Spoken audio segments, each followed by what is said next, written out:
Damai sejahtera dari Allah Bapa yang melampaui segala akal dan pikiran. Itulah kiranya yang memelihara hatimu di dalam Kristus Yesus Tuhan kita. Amin. Saudara yang dikasihi Tuhan Yesus Kristus, sebelum kita membaca firman Tuhan, karena ini pertama kali saya melayani di gereja kita ini, maka ada baiknya saya memperkenalkan diri sebagaimana ada di Warta Jemaat. Saya adalah Pendeta David Hutahayan.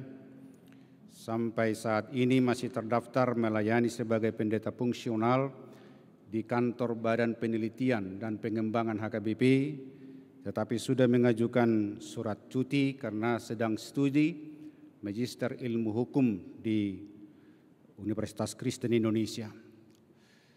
Saya menikah dengan Boru Situmorang, hadir bersama-sama dengan kita beribadah di sini. Terima kasih kepada Tuhan Yesus karena kami dianugerahi 2 anak, yaitu putri Amanda Hutahayan dan Priscilla Boru Hutahayan. Maka kami sekeluarga menyampaikan salam kepada saudara yang hadir hari ini. Shalom. Mari kita buka Alkitab kita. Firman Tuhan sebagai kabar baik bagi kita pada minggu hari ini, minggu ke-12 pada minggu Trinitatis, tertulis di dalam kitab Ulangan pasal 18 ayat 9 sampai dengan ayat 14. Kita baca secara responsoria ayat 14, nanti kita sama-sama membacanya di bawah topik yang sangat penting, bertenung dan bernubuat. Apabila engkau sudah masuk ke negeri yang diberikan kepadamu oleh Tuhan Allahmu, maka janganlah engkau belajar berlaku sesuai dengan kekejian yang dilakukan bangsa-bangsa itu.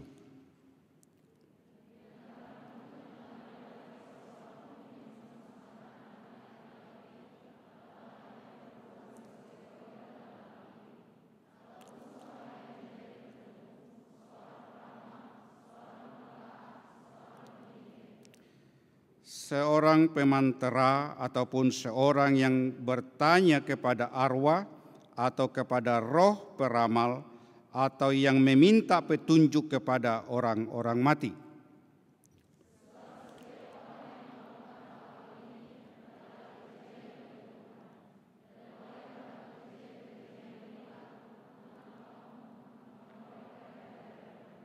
Haruslah engkau hidup dengan tidak bercela di hadapan Tuhan Allahmu, kita sama-sama. Sebab bangsa-bangsa yang di daerahnya akan kau duduki ini mendengarkan kepada peramal atau petenung, tetapi engkau ini tidak diizinkan Tuhan Allahmu melakukan yang demikian. Sampai demikian pembacaan firman Tuhan. Kafot leha Adonai Eloheinu, kafot leha. Segala kemuliaan bagimu Tuhan Allahku, segala kemuliaan bagimu. Saudara-saudara yang dikasihi Tuhan Yesus, terpujilah Tuhan kita Yesus Kristus, karena kebaikan Tuhan selalu baru setiap pagi dan kasih setia Tuhan sampai selama-lamanya bagi setiap orang yang percaya kepada Tuhan Yesus. Hari ini kita bersukacita diberikan satu topik yang sangat penting, yaitu rangkaian terakhir topik di dalam 1 bulan ini, bulan kemerdekaan, bulan Agustus, dengan tema sentral bulan Agustus adalah merdeka dari kegelapan. Itulah tema sentral. Seluruh firman Tuhan 1 bulan ini diterangi satu tema sentral, merdeka dari kegelapan. Dan inilah rangkaian terakhir 1 bulan ini dengan topik penting, menang atas kuasa kegelapan atau okultisme. Saudara-saudara yang dikasihi Tuhan Yesus, minggu yang lalu mantan remaja HKBP membuat suatu status. Ketika saya bilang tadi mantan, ada beberapa orang melotot kepada saya.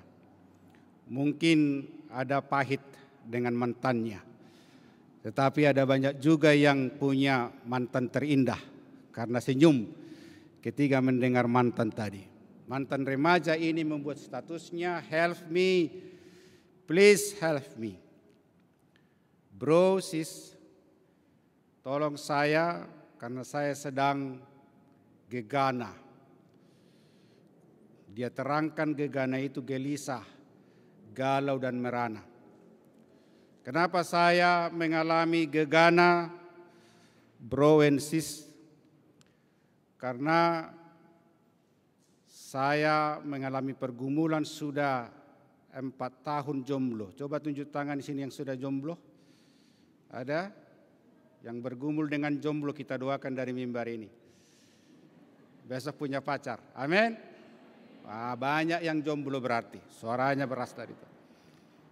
Iya, jadi dia melanjutkan ceritanya. Puji Tuhan saya diperkenalkan teman kantor. Ada cowok ketika ketemu, hati saya, jantung saya dek-dek der, kata dia. Langsung falling in love. Lalu janjian malam minggunya wakuncar, waktu kunjung pacar.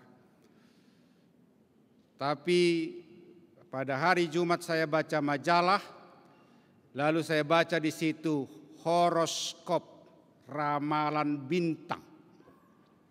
Ini banyak ada beberapa orang, kata jadi dia mungkin suka baca horoskop ini.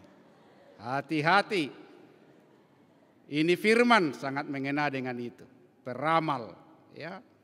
Lalu dia bilang, minggu ini adalah minggu paling pahit bagi saya menurut ramalan bintang.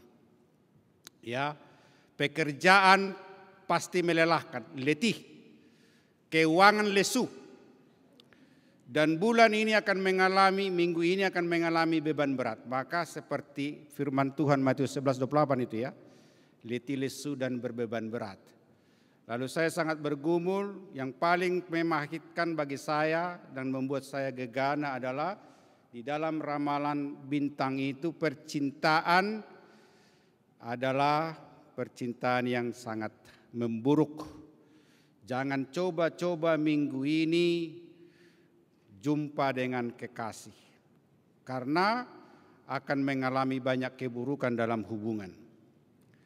Yang paling parah kalau kamu paksakan berhubungan, berjanji menjadi pacaran pada minggu ini, maka akan diikuti oleh para pelakor, katanya begitu. Dia takut. Lalu banyak komen di situ. Komen yang pertama, hey, hello. Buat apa lo pikirin pelakor? Emang dia sudah laki lo? Gitu dia. Dia pacar aja belum sudah mikirin pelakor, kan begitu. Yang lain, hari gini anak-anak Tuhan masih percaya dengan horoskop, ramalan bintang. Siapa di sini suka buka horoskop? Boleh tunjuk tangan. Dan terganggu dengan ramalan yang negatif di situ, ada tunjuk tangan lagi? Iya. Dan batal lah. Dan tahun ini saya perpanjang jomblo saya menjadi 5 tahun. Sudah 4 tahun tadi ya. Karena gagal ketemu tadi. Lalu di komen semua. Masa ada anak Tuhan zaman now masih suka galau. Katakan no galau. Boleh sama-sama mengatakan 1, 2, 3. No galau. Tidak ada yang galau lagi anak-anak Tuhan. Pulang dengan sukacita karena ada firman Tuhan.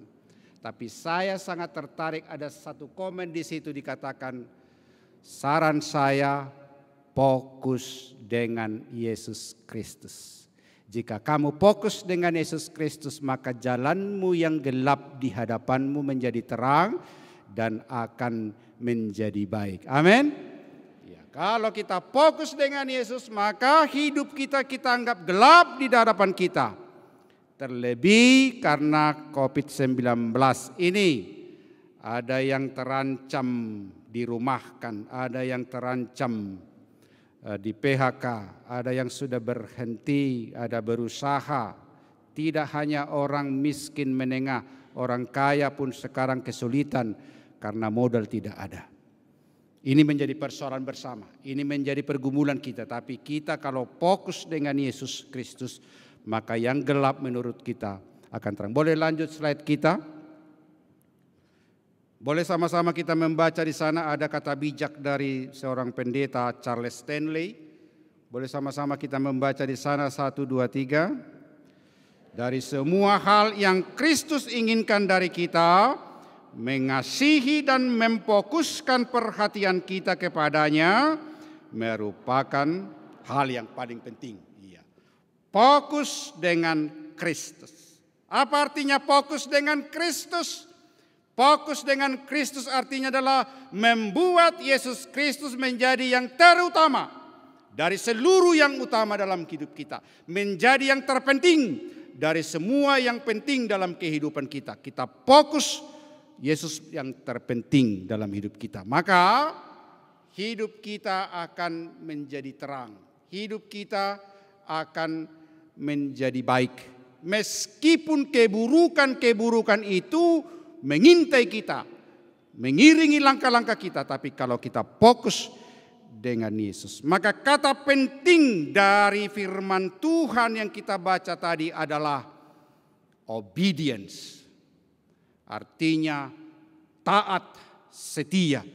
Karena firman Tuhan sering tadi kita dengarkan, apabila engkau sudah masuk ke negeri yang diberikan kepadamu oleh Tuhan Allahmu, maka janganlah engkau belajar berlaku sesuai dengan kekejian yang dilakukan mereka.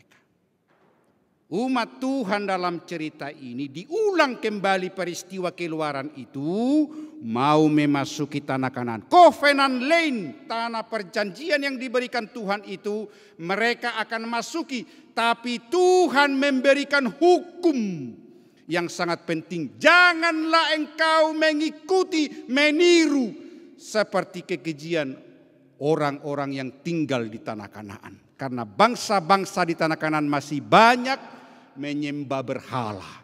Bahkan ada dari satu suku di situ yang memeluk agama menyembah dewa Molok. Yang kekejian dilakukan mereka adalah dewa Molok meminta anak laki-laki dan perempuan dilempar ke dalam api sebagai persembahan. Ini sangat berbahaya. Ini adalah kekejian bagi Tuhan, mempersembahkan manusia kepada dewa-dewa mereka. Jangan ikuti. Itu karena kamu akan menjadi kekejian bagi Tuhan. Saudara-saudara, umat Allah Israel itu diberikan Tuhan hukum yang sama. Hukum yang sama diberikan Tuhan juga sama kita. Boleh lanjut slide kita. Boleh kita baca. Satu tadi sudah di dalam patik kita dibacakan tadi, yaitu hukum yang kedua.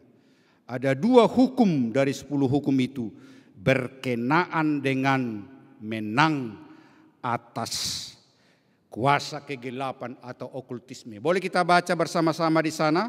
Yang pertama yang di atas 1, 2, 3. Hukum Taurat pertama. Akulah Tuhan Allahmu, jangan ada padamu Allah lain di hadapanku. Yang di bawah. Hukum Taurat kedua. Jangan perbuat bagimu patung yang menyerupai apapun yang ada di langit atau yang ada di bumi atau yang ada di dalam air di bawah bumi untuk disembah atau dituruti. Jadi hukum ini yang diberikan kepada umat Israel juga diberikan kepada kita. Maka janganlah ada yang menduakan Tuhan. Dipastikan apalagi di kota ini tidak ada lagi yang melakukan okultisme tradisional. Menyembah kepada berhala. Semua Kristen sudah menyembah Tuhan yang sama, Yesus Kristus. Tapi pertanyaan, orang-orang di kota dan di desa masihkah terlibat dengan okultisme? Masih. Yaitu okultisme modern. Di kampung-kampung beberapa daerah di Samosir dan di sekitar Toba masih ada yang melakukan okultisme tradisional. Masih khawatir jika ada dikatakan secara mulut ke mulut diceritakan, jangan ambil ranting hari ara ini, pohon ara ini. Kalau kamu ambil nanti maka kamu akan melihat ular. Masih ada orang percaya seperti itu. Dan tidak menebang pohon itu. Maka didewakan pohon itu, ditakuti pohon itu. Meskipun sudah hampir Oktober ini HKBP berumur 159 tahun. Tapi masih ada jemaat HKBP yang takut dengan pohon. Takut mengambil rantingnya. Meskipun sudah zaman abad ke-21. Masih ada di kota-kota ini yang pergi kepada peramal. Waktu saya SMA di SMA 47 Jakarta Selatan, kami pergi ke Blok M. Lalu di sana teman iseng, yuk ke peramal katanya, dibaca garis tangannya. Ketika dibaca garis tangan saya, katanya umur saya paling lama SMA tamat. Oh, jantungan saya. Saya berdoa puasa dulu itu. Berdoa, wah rupanya sampai SMA saya hidup. Sekarang umur saya 50 tahun. Puji Tuhan, amin. Siapa yang percaya kepada Yesus, jika Tuhan ingin umur panjang, Tuhan kasih umur panjang. Yang paling kaget teman saya ini, diramal tangannya, garis tangannya itu. Kamu nanti menikah paling sedikit 2 kali. Ketawa dia. Enak banget ini. 2 kali ketawa menikah katanya. Ada orang pergi ke kartu tarot. Orang Kristen ada.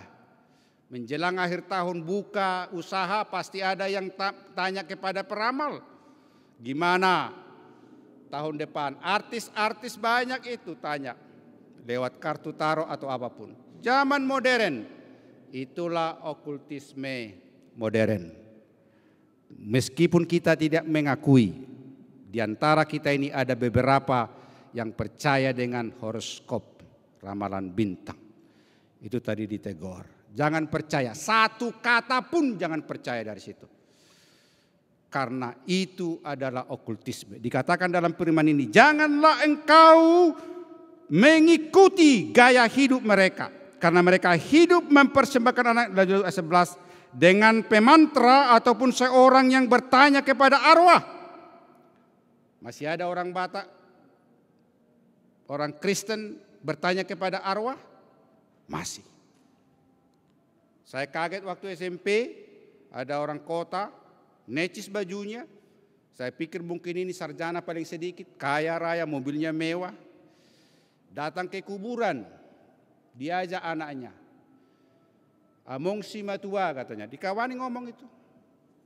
Among si matua ini pahopumu mau ambil tentara. Bantu doa ya among si matua katanya. Dia minta doa dia ke arwah. Lalu tanya kepada mertua perempuannya. Inang, dulu amang si matua rokoknya apa? Ah, itu dia. Lalu Inang si matua jawab, gudang garam merah. Nah, itu dia. Ada teman anak SMP yang iseng. Supaya bertobat ini kata teman ini. Ngintip dia di samping kuburan si matuanya itu. Lalu bilang, Among, terimalah. Ini baru rokok gudang garam merah yang bisa dibeli karena ini dulu kesukaan. Datang anak SMP ini bilang, udah zaman now masih rokok gudang garam merah. Jisamsu dong katanya begitu. Kaget dia. Masih ada orang Kristen bicara di kuburan, masih ada orang Kristen cuci muka dengan motif yang berbeda, motif yang lain, masih dari kota pun pulang ke kampung, masih ada. Apa tujuannya? Cuci muka supaya semua hal-hal yang tidak baik tinggal di kuburan itu. Di kampung-kampung masih ada orang Kristen yang mengambil tanah kuburan. Saya tanya itu, ngapain diambil tanah kuburan? Karena yang mati ini orang sukses. Maka ketika saya ambil tanah kuburannya akan mengikut kesuksesan. Dia Kristen, rajin ke gereja. Maka saudara-saudara hati-hati. Jangan-jangan kita rajin ke gereja tapi kita terlibat, disadari tanpa disadari terlibat dengan yang namanya okultisme itu. Oleh karena itu saudara-saudara lanjut slide kita. Maka apa hal penting? Yang pertama yang mau kita bawa dari gereja ini adalah menang atas kuasa kegelapan okultisme adalah yang pertama kita harus tahu apa itu kegelapan, apa itu terang. Kegelapan itu adalah maut. Boleh buka Alkitabnya. Kita baca firman Tuhan, kita belajar. 2 baris di sebelah kanan saya baca 1 Yohanes pasal 2 ayat 11. Yang di depan saya ini buka 1 Yohanes 3 ayat 15. Semua sudah membuka 1 Yohanes 2 ayat 11, 1, 2, 3. Yang di sebelah kanan saya 1 Yohanes 2 ayat 11, 1, 2, 3.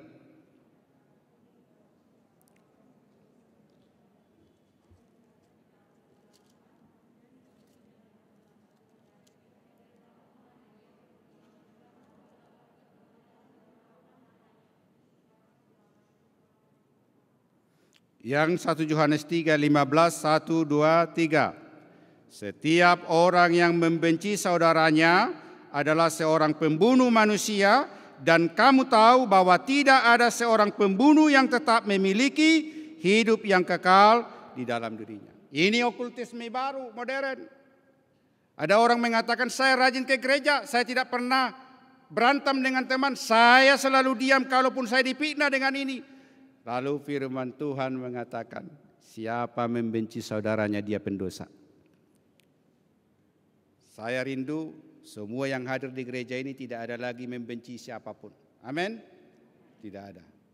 Kalau ada masih ada benci, dikatakan itu adalah pendosa karena dia adalah di dalam kegelapan itu. Lalu kita harus masuk ke dalam terang. Mari kita buka Yohanes pasal 12 ayat 46. Kita harus hidup di dalam terang supaya kita bisa menang dari kegelapan.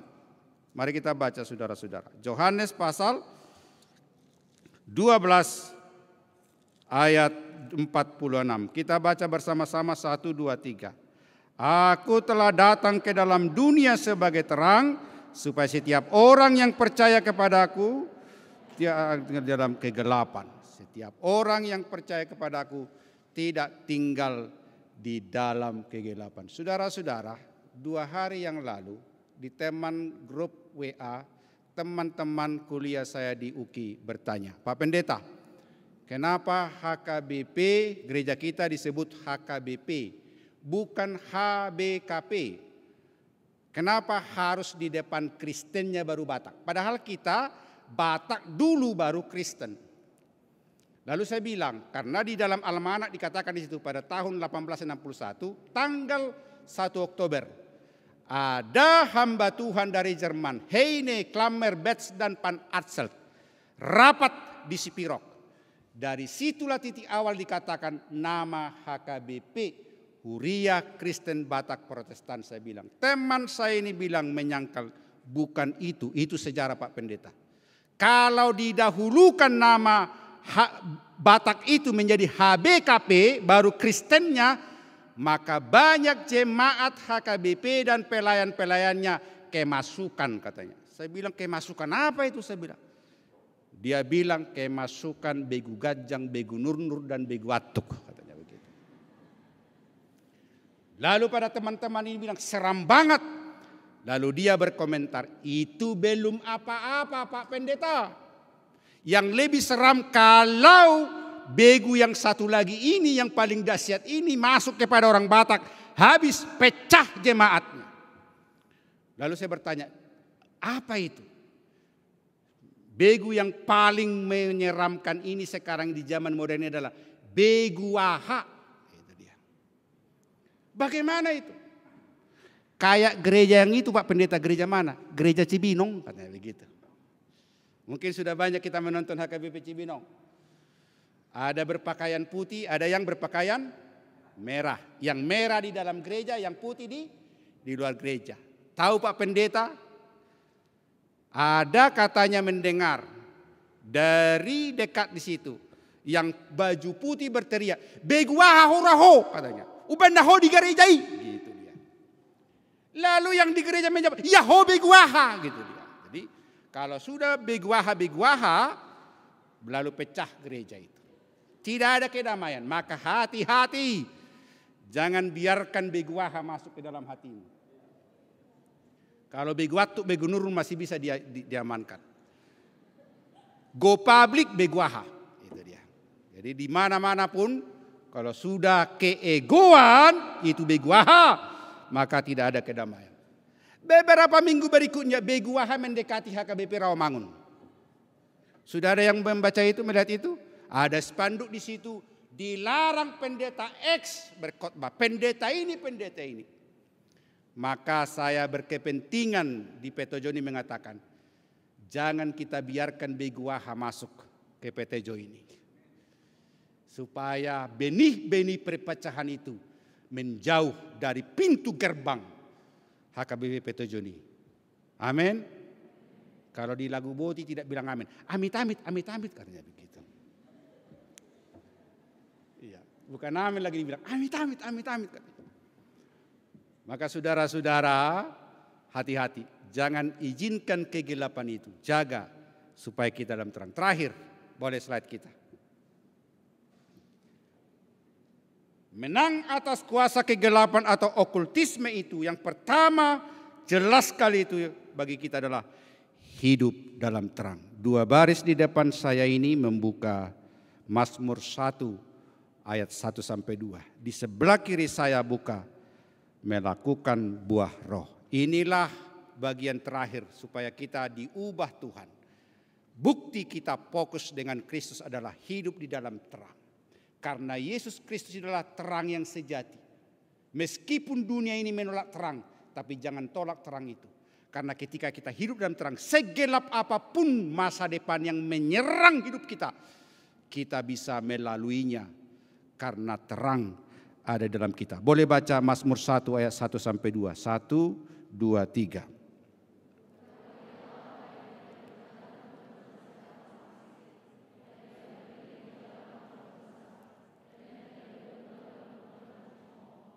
Wih, luar biasa.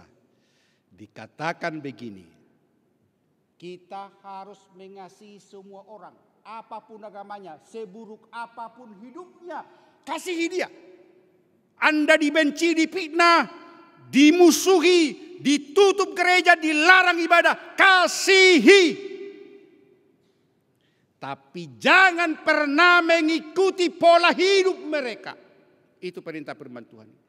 Jangan pernah kompromi dengan keimanan. Maka saya katakan, jangan pernah katakan semua agama sama. Tidak.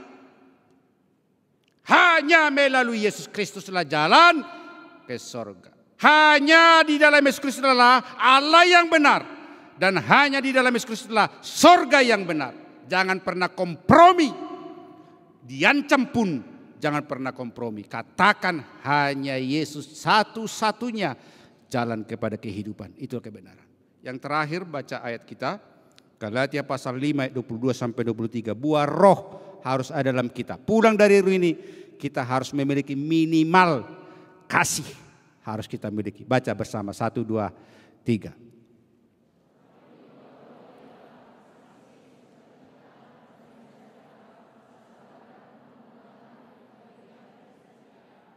Iya, diawali kasih, ditutup dengan apa?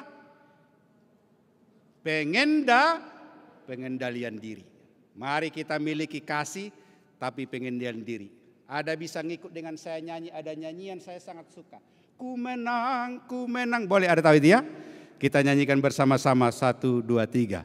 Ku menang bersama Yesus Tuhan. Ku menang di dalam peperangan. Ku menang atas kuasa setan. Haleluya, haleluya, ku menang. Refrennya. Haleluya, dia bangkit. Haleluya, dia hidup. Haleluya, dia naik. Roh Kudus turun. Miliki Yesus Kristus yang bangkit, hidup, naik ke surga dan memberikan Roh Kudus. Supaya hidup kita terang, ada banyak berkat, kita menjadi berkat di Jakarta ini. Amin. Kita berdoa. Allah Bapa yang kami sembah, Allah yang perkasa, El Shaddai, terima kasih Tuhan. Engkau masih mengasihi kami. Biarlah ibadah kami ini menjadi berkat bagi setiap orang yang beribadah di gereja ini hari ini, juga setiap jemaat yang ada di rumah, yang mengikuti live streaming ini. Anak-anak kami sekolah minggu dan opung, karena ketentuan negara dan protokol kesehatan di setiap melakukan ibadah, bahwa lansia dan anak sekolah minggu disarankan tidak mengikuti ibadah di gereja. Kami yang bersukacita di ibadah di gereja ini juga sama sukacitanya di setiap rumah-rumah anggota jemaatmu maupun tidak anggota jemaatmu Petojo ini yang mengikuti live streaming ini. Sama-sama bersukacita karena Tuhan yang kami sembah, Tuhan yang sama, yaitu Yesus Kristus, terang ajaib yang membuat hidup kami yang gelap menjadi terang. Berkatilah seluruh pelayanan gerejamu ini di bawah pimpinan hambamu yang Tuhan urapi, Pendeta Albiner Hutauruk, bersama rekan sepelayanannya, Pendeta HTH Sitompul, Pendeta Linda Borusilaban yang baru dikukuhkan menjadi fungsional di gerejamu ini, dan seluruh majelis gerejamu, Sintua, Mas Sintuaina, calon Sintua seluruhnya bersatu padu, bergandengan tangan, memiliki satu visi dan misi, supaya di masa pandemi COVID-19 ini seluruh jemaat mengalami sukacita, baik yang beribadah di rumah, baik yang beribadah di gereja ini. Minimal kami menjadi berkat dengan memakai masker di tempat umum, di perkumpulan, menghindari perkumpulan-perkumpulan yang tidak begitu penting, dan sampai di gereja ini kami mengikuti protokol kesehatan. Kami datang sehat, pulang sehat, sukacita datang, pulang dengan sukacita. Dan tidak ada satu orang pun yang ikut ibadah siang ini, baik di gereja maupun yang ada ibadah di rumah, tidak ada yang sia-sia mengikuti ibadah ini. Terpujilah Engkau Tuhan, hanya satu Tuhan yang kami puji dan muliakan melalui Yesus Kristus yang memberikan Roh Kudus memimpin kami supaya hidup kami senantiasa berjalan di dalam kekudusan. Seluruh pelayan yang terlibat hari ini, dari mulai liturgis, warta jemaat, song leader, pemain musik, dan juga kolektan, ketertiban, operator slide, dan juga sound system kami yang merekam lewat hikmat pengetahuanmu supaya ibadah ini boleh dijangkau banyak orang. Urapi dia dengan pengetahuan ilmu yang datang dari Tuhan. Di dalam nama Yesus Kristus kami berdoa. Amin.